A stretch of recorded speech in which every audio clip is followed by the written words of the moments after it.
Buen día, mi nombre es Juan Pablo Muñoz y hoy les vengo a hablar de hematopoiesis y algunos órganos linfoides como el timo. Bueno, la hematopoiesis. El tejido hematopoyético proviene del mesodermo y está conformado por células que se encargan del buen funcionamiento del órgano a través de la oxigenación, eliminación de desechos biológicos, transporte de la célula y componentes del sistema inmunológico. La sobrevivencia de este tejido depende de cada población y varía desde 100 y 120 días en el eritrocito, hasta probablemente toda la vida en una célula de memoria del sistema inmune. Ahora pasaremos a hablar acerca de las células madres hematopoyéticas y su clasificación. El sistema hematopoyético tiene como función eliminar de la circulación las células defectuosas o aquellas que han cumplido con su ciclo de vida y reemplazarlas por células nuevas del mismo tipo. Claro. Este sistema está integrado por células de diferentes regiones en el organismo, como son la médula ósea, la sangre y el sistema linfoide, de tal forma, a partir de un CMH, se puede originar todos los linajes sanguíneos. Ahora pasaremos a hablar de la eritropoyesis. Los eritrocitos se desarrollan a partir de una célula CMP que, bajo la influencia de la eritropoyetina, interleucina 3, interleucina 4, se diferencian en células MEP para la diferenciación terminal de las células EMP.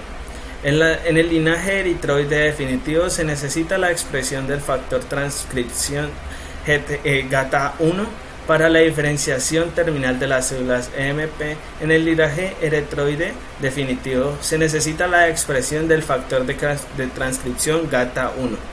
Bajo la acción de GATA1, las células del MEP se transformarán en progenitores sensibles de la eritropoyetina, predestinados a convertirse en eritrocitos que dan el origen al proeritoblasto.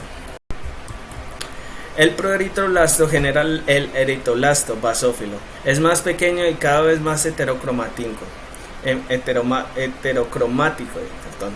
con la mitosis sucesiva. El citoplasma muestra una basofilia intensa debido a la gran cantidad de ribosomas libres que sintetiza hemoglobina.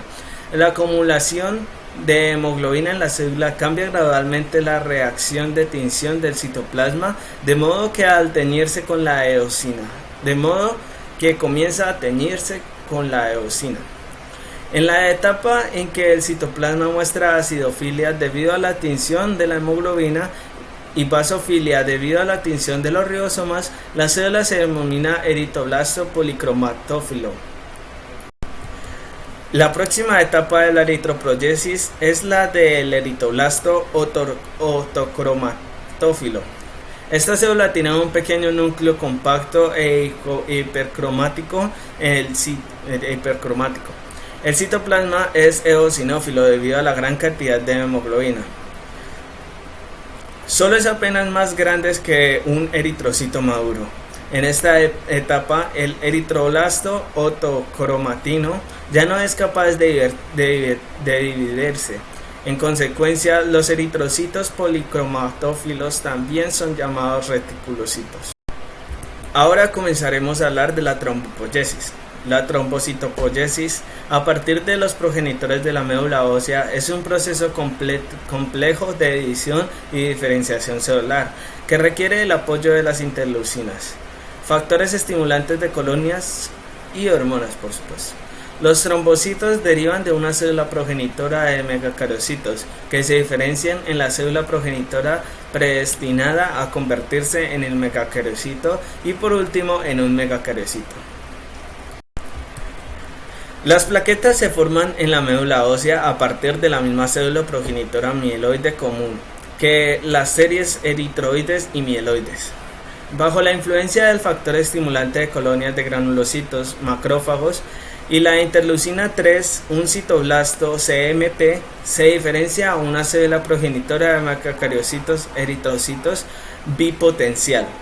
El desarrollo adicional avanza hacia una célula progenitora destinada a convertirse en megacariocito, que continúa su desarrollo hacia el megacarioplasto.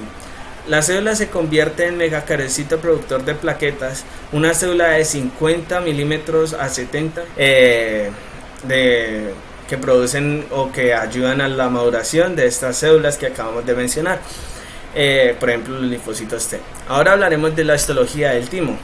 Una de las características histológicas del timo son que sus lóbulos están rodeados de una delgada capa de tejido conectivo. Los tabiques se extienden desde la cápsula hasta el interior del órgano, llegando hasta el límite córtico medular, dividiendo así cada lóbulo en lobulillos. La corteza y la médula entretejida por estroma laxa, la cual se encuentra compuesta por células reticulares epiteliales, y los linfocitos se encuentran en los retículos. Las células reticulares epiteliales presentan un abundante citoplasma eosinófilo, un gran núcleo con forma ovalada de color claro y entre uno o dos nucleolos. Estas células suelen parecerse a las células mesenquimatosas de los ganglios. Las células reticulares epiteliales corticales, estas son de origen endodérmico, mientras que las células reticulares medulares son de origen ectodérmico. Las células reticulares epiteliales se encargan de la formación de una capa continua de células planas en la zona más externa de la corteza y alrededor de vasos sanguíneos. En la médula del timo, se encuentra una mayor concentración de las células reticulares epiteliales que en la zona de la corteza. Además de ingresar en el retículo epitelial, en esta zona se forman los corpúsculos de Hassel, los cuales son redondeados u ovalados, capas concéntricas de células epiteliales aplanadas. Estas solo se encuentran en el timo. Las células epiteliales de la corteza subcapsular externa ayudan con la maduración de los linfocitos. Estas células también son llamadas las células nodrizas. Estas poseen prolongaciones con plegamientos de la membrana celular. Los macrófagos aparecen en cantidad moderada en la corteza y son más abundantes en la médula. En la malla del retículo epitelial suelen encontrarse restos nucleares que provienen de linfocitos muertos que fueron fagocitados. Las células interdigitantes se encuentran en gran cantidad en el límite córtico-medular y en la médula. Estas, al igual que los macrófagos, se ubican en la malla reticular del retículo epitelial, y estas células también intervienen en la maduración de los linfocitos. Los linfocitos presentes en el timo son similares a los demás linfocitos presentes en otros órganos. Estos se localizan entre la malla del retículo epitelial y en la corteza. Son mucho más escasos en la médula y en la médula. En la corteza subcapsular externa los linfocitos son grandes en el resto de la corteza, pero en la médula son mucho más pequeños. Ahora rápidamente continuaremos con la embriología del timo. El timo se origina en la superficie ventrolateral de la porción ventral de la tercera y cuarta bolsa faríngea, respectivamente. Elementos derivados de las tres capas germinales. Su desarrollo comienza en la sexta semana de gestación. En esta etapa la bolsa faríngea se divide en dos porciones, una dorsal que da origen a las glándulas paratiroides inferiores y una ventral donde se deriva el primordio tímico. En la séptima semana cada primordio tímico migra de manera caudal y media desde el ángulo de la mandíbula hasta el mediastino anterosuperior, formando una estructura tubular llamada tracto o ducto tremofaringio. Este tracto comienza desde el seno piriforme y perfora la membrana trioidea y emerge de la arteria carótida común y el nervio vago. Cursa posterior el nervio glosofaringio y lateral a la glándula tiroide y entra en el mediastino. Revista cubana.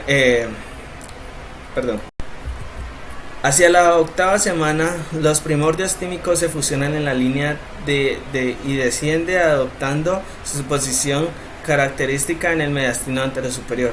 La porción cefálica usualmente involuciona alrededor de la novena semana. Está constituido solo por células epiteliales y no es hasta la 10ª semana que es invadido por pequeñas células linfoides que migran desde el timo fetal y la médula ósea formando el tejido linfoide tímico. La diferencia celular se completa entre la 14 y la 16ª semana de gestación. El timo crece rápidamente y alcanza a un gran peso antes del nacimiento, en relación con el peso corporal. Está ubicado en la parte superior del mediastino anterior y se apoya sobre el pericardio al nivel de nacimiento de grandes vasos. Ahora hablaremos de el foramen oval y las comunicaciones interauriculares. El forame oval se forma al final de la 4ª semana de gestación. Inicialmente, las aurículas se encuentran separadas por el septo, a excepción de una apertura llamada ostium premium. Ahora hablaremos de las comunicaciones interauriculares. Es un defecto cardíaco que está presente al nacer.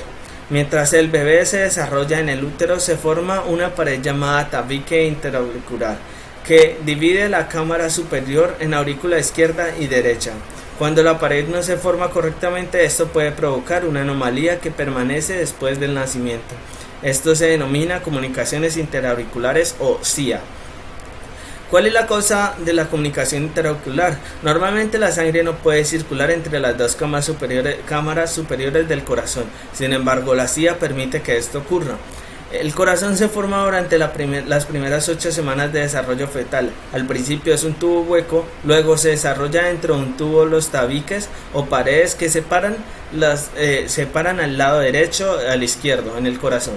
Las comunicaciones interauriculares ocurren cuando el proceso de visión no se produce por completo y queda una abertura en el tabique auricular.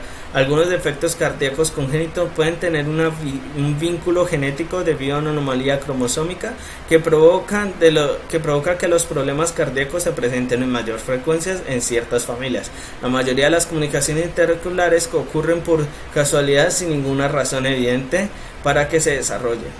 Cuando la sangre circula entre las dos cámaras del corazón, esto se denomina derivación o comunicación. La sangre casi siempre circula del lado izquierdo al derecho cuando esto sucede. El lado derecho del corazón se agranda con el tiempo.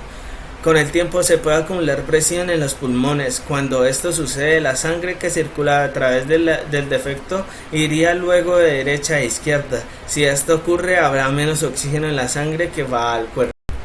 Ahora mencionaremos cuáles son los tipos de comunicaciones interauriculares. Existen 4 clases principales de comunicaciones interauriculares. Comunicación interauriculares en la fosa oval, la cual esta es la comunicación interauricular más común, que afecta a más de 2/3 de las personas con comunicación interauricular, que se produce cuando una parte del tabique auricular no logra cerrarse totalmente mientras se desarrolla el corazón. Esto causa el desarrollo de una abertura en el centro de la pared que divide a las dos aurículas. Ahora continuaremos con la comunicación interauricular tipo ostium premium. Esta anomalía es parte de las anomalías del canal auriculoventricular y a menudo se encuentra una división o una hendidura en una de las valvas de la cédula mitral. Comunicaciones interauriculares tipo seno venoso. Esta anomalía ocurre a la unión de las aurículas derechas y la vena cava superior en el área donde las venas pulmonares derechas ingresan al corazón. En consecuencia, el drenaje de una o más de las venas pulmonares pueden ser anormales en el sentido de que las venas pulmonares drenan hacia la aurícula derecha en lugar hacia la aurícula izquierda. Comunicación interauricular tipo seno coronaria. Esta anomalía se encuentra dentro de las paredes del seno coronario, que pasa dentro de la aurícula izquierda. El seno coronario transporta el flujo sanguíneo desde la propia vena del corazón hasta la aurícula derecha. Es una de las comunicaciones interauriculares más raras.